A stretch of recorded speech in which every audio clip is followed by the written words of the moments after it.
जय हिंद दोस्तों। आज हम अपनी पुरानी सीरीज जो हम संडे को लाते हैं स्टेट से रिलेटेड, आज उसकी दूसरी सीरीज है जिसमें हम उड़ीसा की बात करेंगे और नेक्स्ट वीडियो हमारी जो आएगी वो तमिलनाडु की रहेगी। इन दो स्टेट्स के बारे में हम बात करेंगे। जितना भी हमारा कंपटीशन के पॉइंट ऑफ व्यू से इंपॉर्टेंट होगा हम सारी चीज़ों को डिस्कस करेंगे, चाहे वो नेशनल पार्क्स हों, वहाँ के रिवर्स हों, प्रोजेक्ट्स हों, वहाँ के टाइगर रिजर्व्स हों, जितनी भी चीज़ें होंगी हम सब कुछ बात करेंगे सबसे रिलेटेड। चलिए, ये जो हमारा सीरीज़ रहेगा ये एसएससी हुआ, एनडीए हुआ, मतलब डिफेंस रिलेटेड, बैंकिंग से रिलेटेड, या फिर आप यूपीएससी पीसीएस एक आध टॉपिक्स आप ऐसे पाओगे जो कि यूपीएससी के प्रीलिम्स तक में पूछ लिया गया है, तो उससे रिलेटेड हम बात करेंगे इसमें। तो चलिए बढ़ते हैं। तो हम पहले से वीडियो जो हमारी है उड़ीसा की है। बखूबी आप उड़ीसा को जानते हो कि भारत का ईस्ट में रहने वाला, जो आप मैप में देख पा रहे हो ये ईस्ट में है। ईस्ट में का एक स्टेट है जो कि इसमें एक मैप में देखने से पहले एक और चीज़ आप नोट कर लीजिए कि ये जो स्टेट हमारा जो रेड में है उड़ीसा है, लेकिन वो किससे किससे घिरा हुआ है। सारे एग्जाम से पूछता है कि बाउंड्रीज़ क्या हैं, कौन कौन सी स्टेट की बाउंड्री टच करती है। तो आप नोट कर लो, आंध्र प्रदेश देख पा रहे हो, ये आंध्र प्रदेश है, ये छत्तीसगढ़ है, ये झारखंड है और ये वेस्ट बंगाल है। तो 4 स्टेट्स के जो बाउंड्रीज़ हैं इसको टच करती हैं उड़ीसा को। कौन कौन से? आंध्र प्रदेश है, छत्तीसगढ़ है, झारखंड है, वेस्ट बंगाल है। इधर लेफ्ट साइड में आप एक इमेज देख पा रहे होगे। जहाँ तक मैं होप करता हूँ आप इसको पहचानते होगे, ये रथ यात्रा का है। रथ यात्रा, रथ यात्रा, रथ यात्रा को बखूबी जानते हो कि उड़ीसा में जो जगन्नाथ टेम्पल है उससे रिलेटेड रहता है। वहाँ के जो 3 मतलब कि मूर्तियाँ बैठाई गई हैं उनको निकाला जाता है, उनको रिप्लेस किया जाता है, तो होता है रथ यात्रा निकाला जाता है। बहुत ही इंतज़ार किया जाता है इस उसका फेस्टिवल का, क्योंकि ये धार्मिक दृष्टि से हुआ या ऐतिहासिक दृष्टि हुआ, रिलीजियस हुआ या फिर आप हिस्टोरिकल पॉइंट ऑफ व्यू से काफ़ी इंपॉर्टेंट होता है। इस जगन्नाथ टेम्पल का फर्दर कुछ इससे रिलेटेड कौन कौन बनवाया है, इसको कहाँ है, कैसे है, इस रिलेटेड हम फर्दर वीडियो में बात करेंगे, लेकिन अभी के लिए अब इतना ध्यान रखिएगा। बाउंड्रीज़ के जितने स्टेट्स इसको टच करते हुए याद रख लीजिएगा, और रथ यात्रा निकाला जाता है उड़ीसा में, याद रख लीजिएगा। तो चलिए बढ़ते हैं नेक्स्ट स्लाइड की तरफ। इस स्लाइड में आप जो बेसिक्स जानकारियाँ हैं स्टेट की उसको आप जान पाएंगे कि वहाँ का कौन रूल कर रहा है, कौन सीएम है, कौन क्या क्या कैपिटल, जो वगैरह वगैरह चीज़ें हैं आप जानेंगे। तो इसमें पहला जो हमारा है कि फॉर्मेशन, उड़ीसा का फॉर्मेशन 1 अप्रैल 1936 को हुआ था, ठीक है। दूसरा हमारा कि वहाँ के सीएम कौन, तो वहाँ के सीएम नवीन पटनायक हैं। आप इमेज पे देख पा रहे होंगे, यही है नवीन पटनायक जो वहाँ के प्रेजेंट सीएम हैं। ये किस पार्टी को बिलोंग करते हैं, तो ये बीजेडी, बी फॉर बिज्जू, BIJU, जो इनके पिताजी का नाम था बिज्जू पटनायक, तो उन्हीं के नाम से पार्टी का नाम है, इन्होंने फॉर्म किया था उसको, बिज्जू जनता जनता दल। ये कोई स्टेट या फिर नेशनल पार्टी नहीं है, यह एक रीजनल पार्टी जो कि उड़ीसा में ही लिमिटेड है, ठीक है। तीसरा फैक्ट हमारा कि जो उड़ीसा का गठन हुआ है, उड़ीसा का जो फॉर्मेशन हुआ 1936 में हुआ, लिंग्विस्टिक बेस पर हुआ, मतलब भाषा के आधार पर हुआ है। इसके जब भाषा के आधार पर इसका गठन हो रहा था तो गवर्नर कौन थे? जॉन ऑस्टिन थे, जॉन ऑस्टिन थे। अब जब हम भाषा के आधार की बात कर रहे हैं तो एक और चीज़ जान लेते हैं जो कि हर परीक्षा में पूछा जाता है कि भारत का वह कौन सा स्टेट है जो कि सबसे पहले भाषा के आधार पर जिसका निर्माण हुआ था, जिसका फॉर्मेशन हुआ था। तो पहला स्टेट लिंग्विस्टिक बेस पे बनने वाला है आंध्र प्रदेश। आंध्र प्रदेश, आंध्र प्रदेश है। चौथा फैक्ट कि यहाँ के गवर्नर कौन है, तो यहाँ के गवर्नर उड़ीसा के गणेशी लाल हैं। पांचवा कैपिटल इसका भुवनेश्वर है, बहुत अच्छे से जानते होंगे आप सब। छठवां है कि अदर एंशिएंट नेम्स, उड़ीसा जो है कई नामों से पुकारा जाता था। ये जो नाम से यहाँ पे भी मैं कुछ लूँगा, जैसे उत्कल हुआ, कलिंग हुआ या ओद्रा देश हुआ। ये जो नाम से हम पुरानी लिटरेचर से जो पहले किताबें लिखी हुई थी उनमें पाए गए थे। सातवां बहुत इंपॉर्टेंट चीज़ है, इसको आप नोट कर लीजिएगा, ये अक्सर पूछा जाता है कि सेंट्रल राइस रिसर्च सेंटर कहाँ स्थित है, तो है उड़ीसा के कटक प्रदेश में स्थित है। कटक से तो आप बहुत बखूबी परिचित होंगे, कटक वही जगह है जहाँ पे नेताजी पैदा हुए थे, नेताजी सुभाष चंद्र बोस। नेताजी सुभाष चंद्र बोस का 23 जनवरी को जन्म हुआ था, ये भी लिख लीजिएगा क्योंकि ये भी पूछ लेता किस दिन वो पैदा हुए थे और कहाँ पैदा हुए थे, तो कटक में पैदा हुए थे और 23 जनवरी को पैदा हुए थे, ठीक है। और यहाँ पे क्या स्थित है? सेंट्रल राइस रिसर्च सेंटर, अगर हिंदी में हम इसको कहें तो यह केंद्रीय चावल अनुसंधान रिसर्च सेंटर है। ठीक है, तो चलिए हम फर्दर देखते हैं। इतना रिलेटेड हो गया जो इसके हर स्टेट का एक बेसिक होता है कि इसका फॉर्मेशन कब हुआ, कौन सी ईयर में कौन क्या। अब फर्दर हम देखते हैं उड़ीसा की थोड़ा बात अलग है, इसका कुछ हिस्ट्री, इसका फॉर्मेशन की हम हिस्ट्री भी इसमें डिस्कस करेंगे। इस स्लाइड में आप देख पा रहे होंगे कि हम हिस्ट्री डिस्कस करने जा रहे हैं, क्योंकि एक ऐसा प्रोविंस था जो हमारा बिहार इस समय में, जिसका कैपिटल पटना है। तो बिहार क्या होता था, बिहार अलग स्टेट। अब इस समय हम आज जान रहे हैं उड़ीसा अलग है, वेस्ट बंगाल अलग है। लेकिन जब ब्रिटिशर्स हमारे ऊपर राज रूल करते थे ब्रिटिशर्स के टाइम, तो बिहार और उड़ीसा एक में सटा हुआ था और ये वेस्ट बंगाल से सटा हुआ था। तो ये पूरा बंगाल के प्रोविंस में आता था। ठीक है, प्रोविंस ऑफ ब्रिटिश एक प्रोविंस था। कौन कौन सा था कि इधर आप बिहार लो, ये उड़ीसा लो और ये बंगाल से सटा हुआ, तो ये टोटल एक प्रोविंस था। और भी इधर थे, तो ये मिला के टोटल बंगाल का प्रोविंस था। लेकिन 22 मार्च 1912 को ये जो बंगाल से हुआ था, ये दोनों अलग हो गए। मतलब बिहार और उड़ीसा केवल बचे, ये ऐसे सटे हुए बिहार और उड़ीसा। जो ये मैप देख पा रहे होंगे, ये मैप 1912 का है, जब वो अलग हो गए थे। और ये इधर, ये पूरा आपका ऐसे इधर बिहार है, इधर उड़ीसा है, ऐसा था। ये 1912 का आपको दिख रहा होगा। अब ये हो गया कि 1912 में क्या हुए थे, बंगाल से अलग हुए थे। कौन हुए थे, बिहार और उड़ीसा। लेकिन बिहार और उड़ीसा आपस में कब अलग हुए थे, तो वह 1 अप्रैल 1936 है, जो कि फॉर्मेशन डे आप पढ़ चुके हैं कि उड़ीसा किस दिन फॉर्म हुआ था। तो 1 अप्रैल 1936 है। ठीक है, आपको अगर थोड़ा सा और क्लियर करना हो तो मैं दिखा दूं। आपको यहाँ पे पटना दिख रहा होगा, इसमें जो बिहार का इस समय कैपिटल है। चंपारण बिहार का ही एरिया, दरभंगा आप जान रहे होंगे बिहार का ही सब कुछ है। और ऐसा ही नहीं, आप यहाँ पे देख पा रहे होगे, इधर कटक, कटक हुआ, पुरी है, ये बालासोर जो कि उड़ीसा के हैं। मतलब कि एक एरिया आप समझ लो, ये उड़ीसा था। ठीक है, उड़ीसा था और ये आपका हो गया बिहार। बिहार, तो बिहार और उड़ीसा आपस में कब अलग हुए हैं, 1 अप्रैल 1936 को। चौथा, उड़ीसा बिल 2010। ये बिल इंपॉर्टेंट क्या है, याद रख लीजिएगा कि जो उड़ीसा बिल का पास हुआ तो 2010 में पास हुआ था। कौन सा अमेंडमेंट था वो, 113वां संशोधन था। इस संशोधन में हुआ क्या था कि उड़ीसा जो था वो नाम चेंज होकर उड़ीसा हो गया। ठीक है, स्टेट का नाम उड़ीसा से उड़ीसा हो गया। और स्टेट में बोली जाने वाली जो भाषा थी ओडिया, उसका नाम ओडिया हो गया। एक और इम्पॉर्टेंट बात कि जो आपकी ओडिया भाषा है वहाँ की, ये वहाँ की प्रमुख भाषा है, ऑफिशियल लैंग्वेज है स्टेट वहाँ का, उड़ीसा का। और उससे भी ज़्यादा इम्पोर्टेंट कि है ऐसी लैंग्वेज हो जो कि कॉन्स्टिट्यूशन में जो 22 लैंग्वेज दिए हुए हैं ना, जिनको ऑफिशियल वो किया गया है, उनमें से एक है। ठीक है, तो आप यहाँ समझ गए होंगे कि 1912 में बंगाल से अलग हुए थे।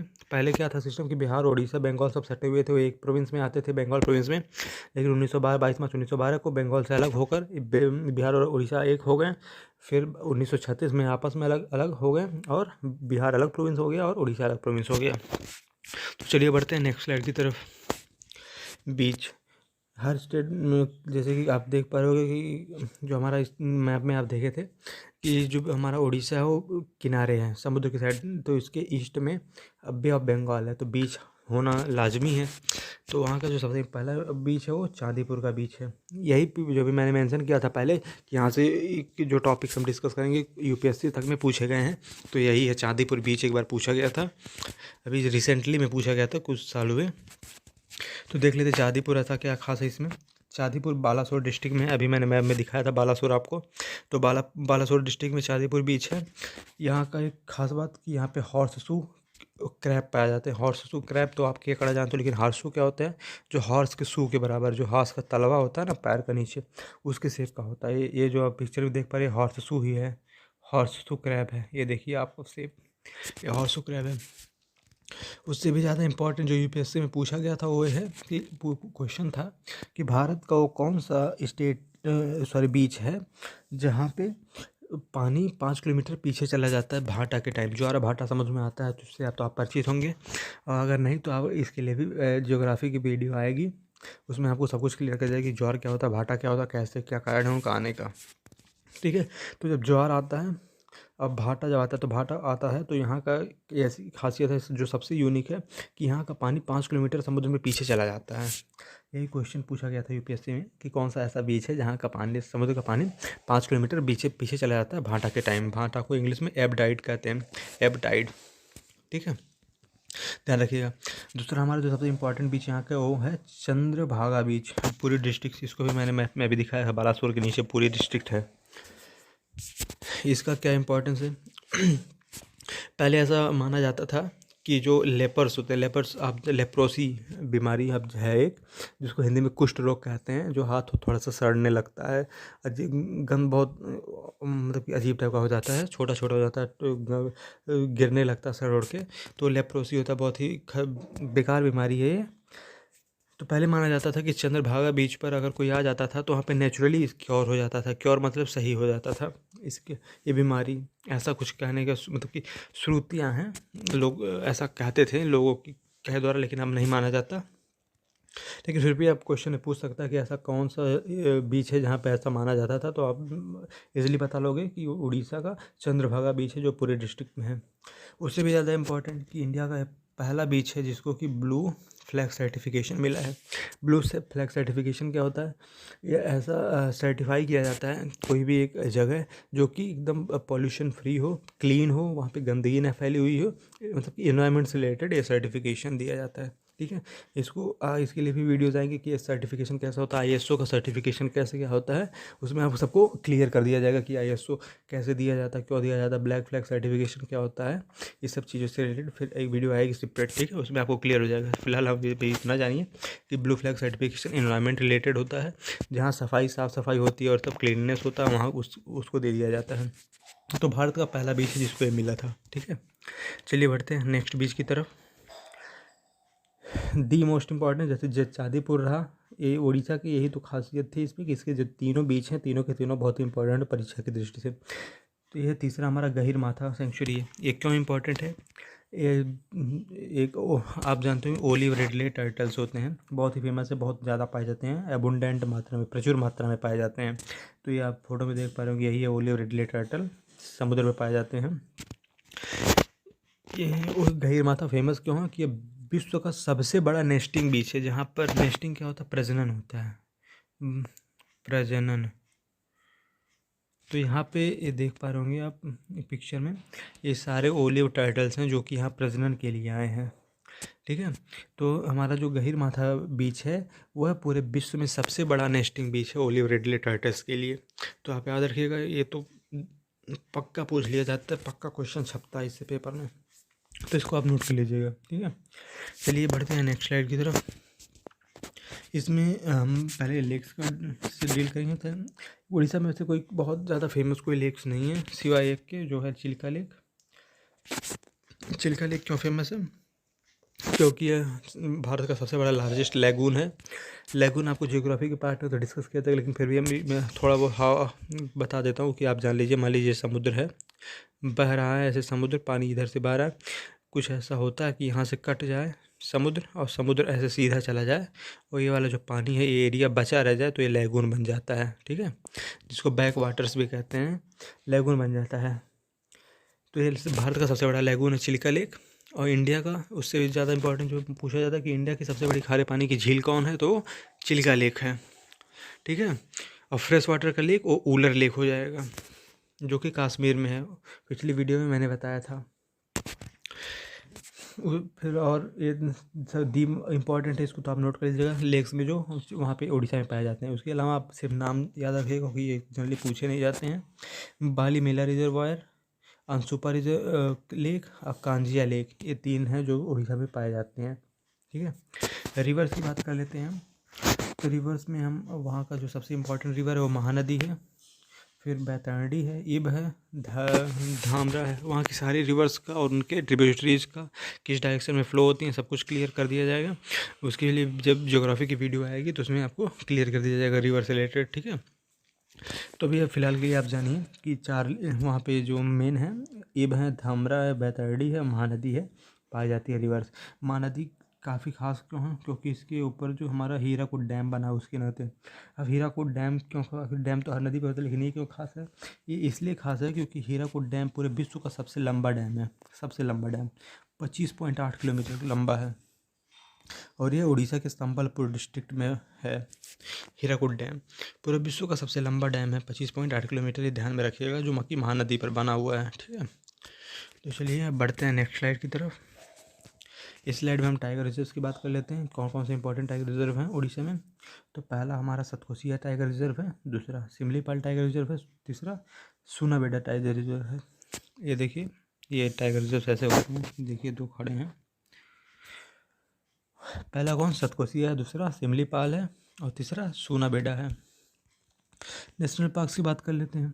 तो पहला नेशनल पार्क सिमलीपाल है, देखिए स्पेलिंग गलत हो गया है, ए लिख दीजिएगा।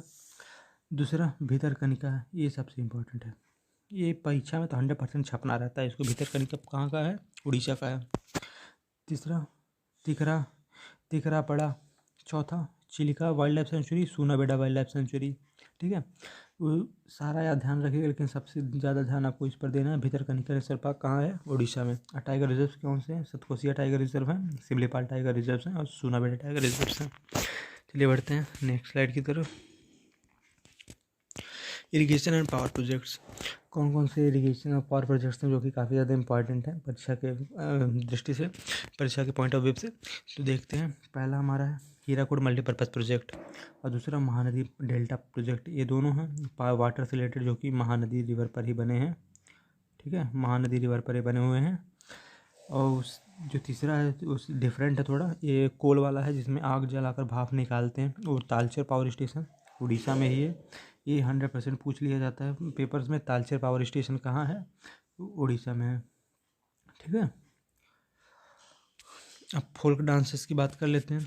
तो वहाँ के जो फोल्क डांस है, पहला ओडिसी है, दूसरा सवारी है, तीसरा घूमरा है, चौथा पैंका है, पाँचवा मुनरी है, छठवां छाऊ झाऊ है, और सातवां जो हमारा है चढ़िया दंडानता। चढ़िया दंडानता है, चढ़िया दंडानता। तब इतना सारा नाम खतरनाक खतरनाक तो कौन याद करेगा? जिसके लिए मैंने एक सिंपल सा ट्रिक बनाया है, छोटी सी स्टोरी 2 लाइन की, जिसमें आपको पूरा ये याद हो जाएगा। ये देखिए फोल्क डांसेस हैं, उड़ीसा का ही फोल्क डांस है। ट्रिक क्या है कि मुनरी कोई लड़की है या लड़का, कोई भी मान लीजिए, मुनरी नाम है। मुनरी जो उड़ीसा में सवारी ढोता है, ये स्पेलिंग देखिएगा, ढोता है, ढोने का काम करता है, जो मतलब कि ले जाते हैं ना, सवारी लाते हैं, ले जाते हैं रिक्शा से और सबसे, तो वही वही समझिएगा। मुनरी जो उड़ीसा में सवारी ढोता है, वो चढ़ गया पेड़ पर डंडा उतारने। मुनरी कोई आदमी होगा जो उड़ीसा में रहता है, वो सवारी ढोने का काम करता है, और वो चढ़ गया, कहाँ चढ़ गया? पेड़ पर चढ़ गया, क्या करने के लिए? डंडा उतारने के लिए। छाया ना होने के कारण, मतलब कि समझिए धूप रहा होगा, छाया नहीं है तभी तो छाया नहीं है। छाया ना होने के कारण सर घूमने और पेन करने लगा। छाया नहीं था, वो पेड़ पर चढ़ गया था, धूप खूब तेज रहा होगा, जिससे उसका सर चक्कर आने लगा, घूमने लगा सर, और पेन करने लगा, तो दर्द होने लगा। सिंपल सा स्टोरी कि मुर्री कोई आदमी है जो कि उड़ीसा में रहता है, वहाँ सवारी ढोने का काम करता है। वो पेड़ पर चढ़ गया, किस लिए चढ़ गया? अपना डंडा उतारने के लिए, और छाया ना होने के कारण उसका सर घूमने लगा और पेन करने लगा। अब देखिए यहाँ से आप कैसे कैसे निकाल लोगे कहाँ का है। पहला मुनरी डायरेक्ट, ये देखिए मुनरी हो गया। उड़ीसा से आपको ओडिसी निकालना है। ठीक है, तीसरा सवारी ढोने का काम करता है, सवारी डायरेक्ट निकल गया आपका। यहाँ पे चढ़ गया, तो यहाँ पे चढ़ गया डायरेक्ट नहीं निकला है, चढ़ गया, और ये डंडा उतारे, तो डंडा का डंडा न था, चढ़ गया डंडा न था, मतलब कि चढ़या डंडा न था। ये हो गया आपका टोटल, चढ़या डंडा न था उतारने। छाया ना होने के कारण, छाया से आपको छाया, मैंने स्पेलिंग देखिए लिखा हूँ, वही छाया इधर से हो जाएगा, छाऊ हो जाएगा। तो ये लीजिए आपका छाऊ डायरेक्ट आ गया, छाया से छाऊ हो जाएगा। ना होने का क्या? सर घूमने लगा, तो घूमने से आपका घुमरा आ जाएगा, ये घुमरा हो गया। और पेन करने लगा, तो पेन से आपका पैंका हो जाएगा। तो आपको दिल्ली से ऑलमोस्ट सारे मिलेंगे कि स्टोरी क्या है। मुनरी जो उड़ीसा में सवारी होते का काम करता है, वो चढ़ गया पेड़ पर डंडा उतारने के लिए, छाया ना होने के कारण उसका सर घूमने लगा और पेन करने लगा। ठीक है, तो आप इसलिए याद कर लेंगे। चलिए बढ़ते हैं नेक्स्ट स्लाइड की तरफ। ये काफ़ी इंपॉर्टेंट है, हर परीक्षा में था, थोड़ा बोरिंग लगता है, हम लोग याद नहीं कर पाते हैं, इसीलिए मैंने अब स्टेट वाइज जब सीरीज़ ले रहा हूँ तो हर स्टेट में सबका बताता जाऊँगा, तो आपको थोड़ा छोटा छोटा मिलता रहेगा, तो आपको याद करने में आसानी होगी और आपको बोरिंग भी नहीं लगेगा। क्या करना है कि उड़ीसा में आयरन ओर पाए जाते हैं, तो आयरन ओर कहाँ कहाँ पाए जाते हैं? पहला मयूरभंज रीजन है, जहाँ पे गुरु महिषनी, बुनाई, सुंदरगढ़, क्योंझार और सुलायपाट झार, यहाँ भी कॉमा रहेगा। इतनी जगह पर आयरन ओर मिलता है, कहाँ में? उड़ीसा में। मयूरभंज रीजन आप याद रखिएगा। तो मयूरभंज रीजन में कौन कौन से आते हैं? गुरु महिषनी सबसे ज़्यादा इंपॉर्टेंट है, बुनाई, सुंदरगढ़, क्योंझार, सुलायपाट झार। अब यहाँ पे एक और आता है बादाम पहाड़, बादाम पहाड़ यहीं पे मयूरभंज रीजन में। तो आप कोई पूछे कि उड़ीसा में कौन से रीजन में आयरन ओर पाया जाता है, तो मयूरभंज रीजन में। तो कौन कौन सा नाम बता सकते हैं आप? गुरु महिषनी है, बुनाई है, सुंदरगढ़ है, क्योंझार है, सुलायपाट झार है और बादाम पहाड़ है। ठीक है, तो आपको इजीली देखिए छोटा छोटा मिलेगा तो आपको इजीली याद हो जाएगा, आपको बोरिंग भी नहीं लगेगा। मैंगनीज की बात कर लें तो उड़ीसा में मैंगनीज क्योंझार में मिलता है, कालाहांडी में मिलता है, सुंदरगढ़। क्योंझार और सुंदरगढ़ को आप देखिए, वहाँ पे आयरन ओर भी मिलता है और मैंगनीज भी मिल गया, तो आपको नाम भी ज़्यादा याद करने की जरूरत नहीं पड़ गई। तो मैंगनीज कहाँ कहाँ मिलता है? क्योंझार में मिलता है, सुंदरगढ़ में मिलता है और कालाहांडी में मिलता है। तीसरा जो यहाँ पे वो मिलता है तो बॉक्साइट मिलता है। बॉक्साइट क्या है? ये याद रखिए, बॉक्साइट ज़्यादा इंपॉर्टेंट, क्योंकि उड़ीसा पूरे भारत में सबसे लीडिंग प्रोड्यूसर है बॉक्साइट का, सबसे ज़्यादा बॉक्साइट वहीं से मिलता है। तो बॉक्साइट में कौन कौन से हैं? कालाहांडी, कोरापुट, संबलपुर। संबलपुर डिस्ट्रिक्ट वही है जहाँ पर हीराकुद डैम था, तो आप ऐसे रिलेट करके याद कर सकते हो कि संबलपुर जहाँ पे हीराकुद डैम था वहाँ पे बॉक्साइट मिलता है। कालाहांडी जहाँ मैंगनीज मिलता है वहाँ पे बॉक्साइट भी मिलता है। कोरापुट जहाँ पे आयरन ओर मिल रहा था, जहाँ पे आयरन मिल रहा था वहाँ पे बॉक्साइट मिलता है। ठीक है, और कोल कहाँ कहाँ मिलता है? तालचेर में, रामपुरम इसको याद कर लीजिएगा, तालचेर पावर स्टेशन जो है अभी पढ़ाया था, तालचेर पावर स्टेशन। वहाँ पे कब क्यों पावर स्टेशन पाया जाता है? क्योंकि वहाँ पे कोल पाया जाता है, तभी तो पावर स्टेशन पाया जाएगा, थर्मल पावर स्टेशन। तो ये आपको इसलिए याद हो जाएगा, तो रट जाएगा, दो चार बार आपको भी इसे याद हो जाएगा कि आयरन कहाँ कहाँ मयूरभंज रीजन में है। तो मयूरभंज रीजन में कौन कौन सा जगह आता है? गुरु महिषनी आती है, बुनाई आता है, सुंदरगढ़ आता है, क्योंझार आता है, सुलायपाट झार आता है, बादाम पहाड़ आता है। मैंगनीज कहाँ कहाँ मिलता है? तो दो वही जगह है जहाँ पे आयरन मिलता है, एक क्योंझार हो गया, दूसरा सुंदरगढ़ हो गया। एक नया जगह जुड़ा वो कालाहांडी है जहाँ मैंगनीज मिलता है। बॉक्साइट की बात करें तो बॉक्साइट के मामले में उड़ीसा लीडिंग प्रोड्यूसर है इंडिया का। वो कहाँ कहाँ मिलता है? कालाहांडी में मिलता है, कोरापुट मिलता है, संबलपुर वही जहाँ पे हीराकुद डैम था। कोल तालचेर में मिलता है और रामपुर में मिलता है। तो तालचेर में क्या मिलता है? तो आप याद कर लोगे, तालचेर पावर स्टेशन है, इसलिए मिलता है वहाँ पे। ठीक है, अगर वो ना कोयला ना मिलता तो पावर स्टेशन कैसे होता? तो आप रिलेट करके वो चीज़ों को अच्छे से याद कर सकते हो। ठीक है, बहुत इंपॉर्टेंट, हर जगह पूछे जाते होंगे और आप देखे भी होंगे अगर कंपटीशन वाले स्टूडेंट्स हो। तो चलिए बढ़ते हैं नेक्स्ट स्लाइड की तरफ। स्टार्टिंग में हमने जो रथ यात्रा का बात किया था, तो रथ यात्रा जिस टेम्पल पर निकाला गया था तो जगन्नाथ टेम्पल ही था। जगन्नाथ टेम्पल की बात कर ले तो कौन बनवाया था? तो इसको अनंत बर्मन छोड़ गंगा देव ने बनवाया था, छोड़ गंगा देव ने बनवाया था, और ये 12th सेंचुरी में बना हुआ था। इसको वाइट पगोदा भी कहते हैं, वाइट पगोदा कहते हैं, आप पिक्चर में देख पा रहे होगे। कौन बनवाया था? ध्यान लीजिए, आनंद वर्मन छोड़ गंगा देव ने बनवाया था, 12th सेंचुरी में बनवाया था, और इसको वाइट पगोदा कहते हैं। दूसरा जो सबसे इम्पोर्टेंट टेम्पल है उड़ीसा का वो है सन टेम्पल, सूर्य, जो कोणार्क में स्थित है। कोणार्क, ये पूछ लेता है कि कोणार्क में सूर्य मंदिर कहाँ है? उड़ीसा में है। सूर्य मंदिर उड़ीसा में कहाँ स्थित, किस जगह पे? कोणार्क में स्थित है। इसको किसने बनवाया था? इसको नरसिम्हा फर्स्ट ने बनवाया था। ये भी उसके थे कब बनवाया था इन्होंने? 13th सेंचुरी में बनवाया था। सन टेम्पल को क्या कहा जाता है? और ब्लैक पगोदा भी कहा जाता है। ये रहा आपका सूर्य टेम्पल। इन दोनों में जो कॉमन चीज़ थी, ये दोनों किंग थे, ये गंगा डायनेस्टी के ही थे, गंगा डायनेस्टी। ठीक है, इतना आप याद कर लीजिए कि जगन्नाथ को आनंद वर्मन जो तो गंगा देव ने बनवाया था, सेकेंड 12th सेंचुरी में बना था, इसको वाइट पगोदा भी कहा जाता है। और सन टेम्पल नरसिम्हा देव फर्स्ट ने बनवाया था 13th सेंचुरी में, इसको ब्लैक पगोदा भी कहा जाता है। ठीक है, ये था आपका ये उड़ीसा स्टेट से जितना कुछ मुझे इंपॉर्टेंट लगा मैंने सब आपको बता दिया। इसी के साथ हम वीडियो को यहीं पर एंड करते हैं। ठीक है, और फर्दर हर संडे को भी ये सीरीज़ कंटिन्यूड रहेगी और आप देखते रहें। ठीक है, धन्यवाद।